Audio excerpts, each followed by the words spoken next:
Hello, subscribers of Herpy Derpy. No, this is not some guy trying to imitate Herpy Derpy. No, this is not a hacker. No, my name is JR, and for those of you who watch my videos, you may know me as JRtheJuggernaut.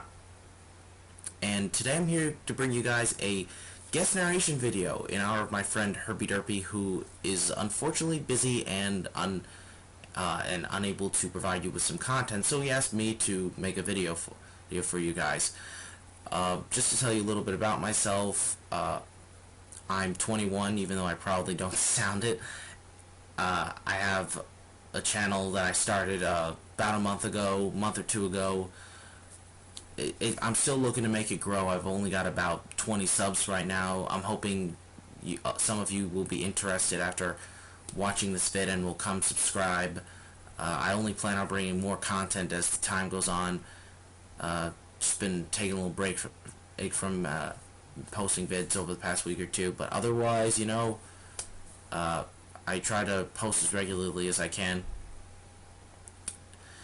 Now, I don't want to waste too much of your time getting on to the battle. This is a battle I had against a fellow YouTuber by the name of JediMono8895. You guys probably know who he is by now, given that he's the host of one of the hosts of the Sock Talk, and he and Herpy have had numerous battles that that Herpy has posted on his channel. So, yeah, he should sound familiar to you guys.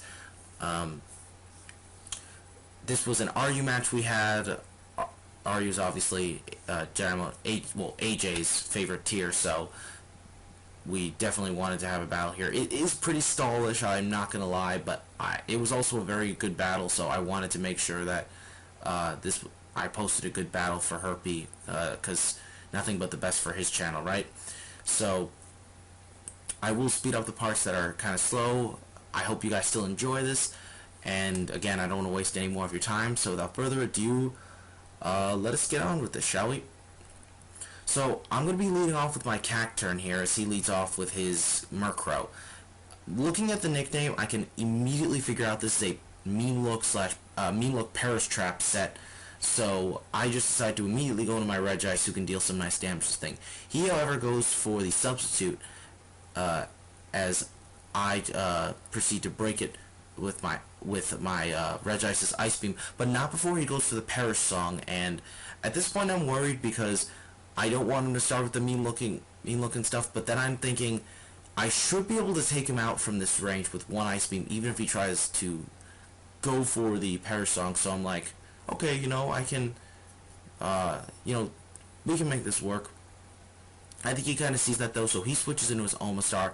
I go for the Ice Beam again because I don't want to over-predict.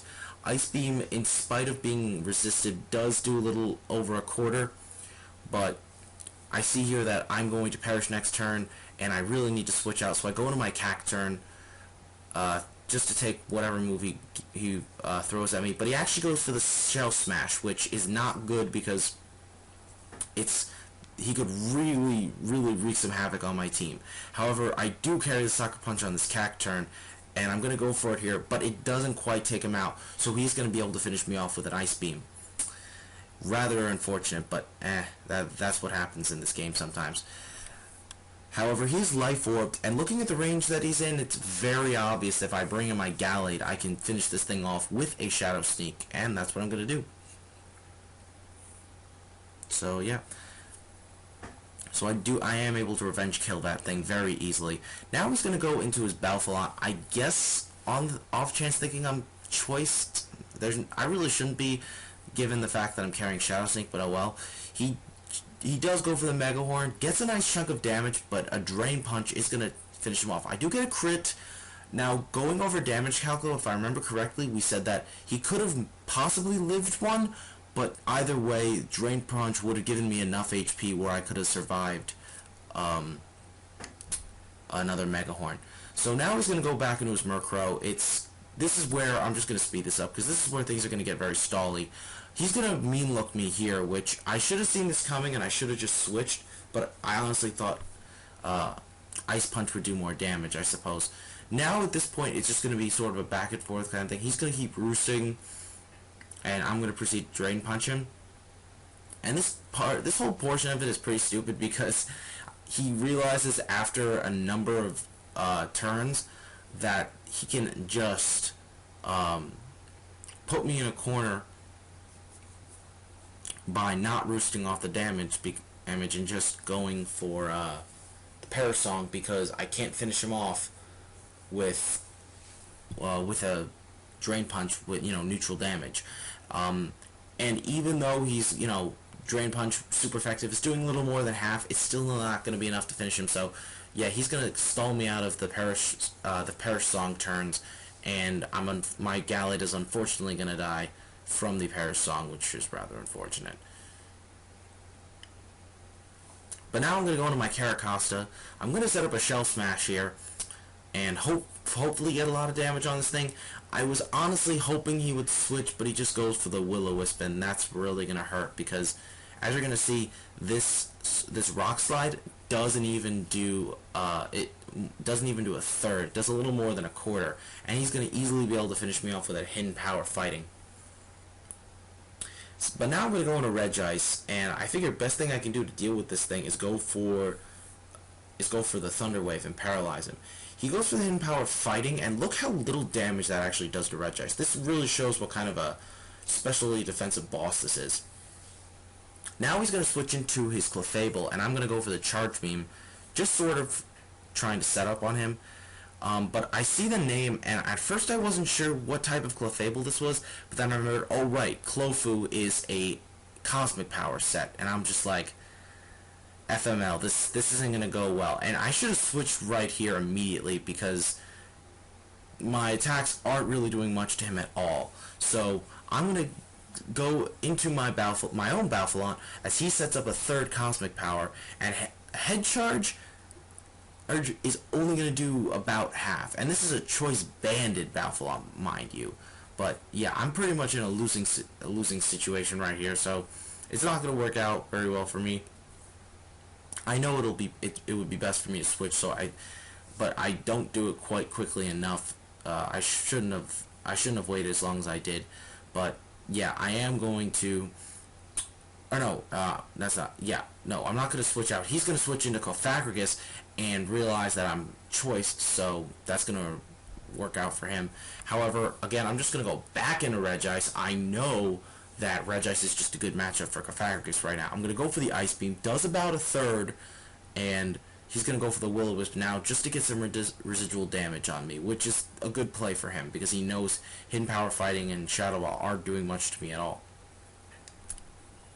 I'm getting burned, not too big of a deal. I just go for the Ice Beam again. I just really want to finish off this Cofagrigus at this point because I know it's going to be a fairly big nuisance for my team if I don't do anything about it. Now here I missed the Charge Beam, which ends up being stupid just because one, I should have known that it may not take it out, and I didn't really need the boosts at this point on. However, it's fine, it's just gonna work out. Things are still gonna work out because I'll just finish off with an Ice Beam here. Now he's gonna go back in a little hat and pull a double switch. I don't know what he was predicting, but he goes into Gardevoir, and Ivysaur, he sees that my last move is Rest, and he just is so annoyed because he knows that there's really nothing much that he could do to my Regice at this point because all of his guys are either they have special attacks or they just don't hit hard in general. So yeah, it really sucks for him. Now I'm going to go back into Balfalon, and looking at everything, I realize that at this point in the game, I could probably finish off the rest of his team with my Balfalon, outspeed them all, and hit them all with head charges. He goes back into Murkrow as death fodder, and now he's going to go into Gardevoir. Because it's paralyzed, I know I'm easily going to be able to outspeed him. Head charge is going to be a clean one-hit KO, and all he's got left is his Clefable. Head charge, choice banded, yep. No Cosmic Power setup Clefable, you are done. And that is going to be the game after my Balfalon dies from the recoil. So that was a great game, AJ. Not really much I could say. I hope you guys enjoyed this battle, and I hope you enjoyed my narration. Please subscribe to me, and of course, definitely subscribe to Herpy Derpy because, well, it's great that we have people like him who are willing to give people like me the opportunity for a guest narration. So, yeah, I hope you guys really stay interested in the narrated Pokemon online battling community. we really want to expand this community as much as we can. Just, popularize it. And all I gotta say is, guys, I hope you enjoy your weekend, and this is all coming from me, JRtheJuggernaut. Peace out, guys.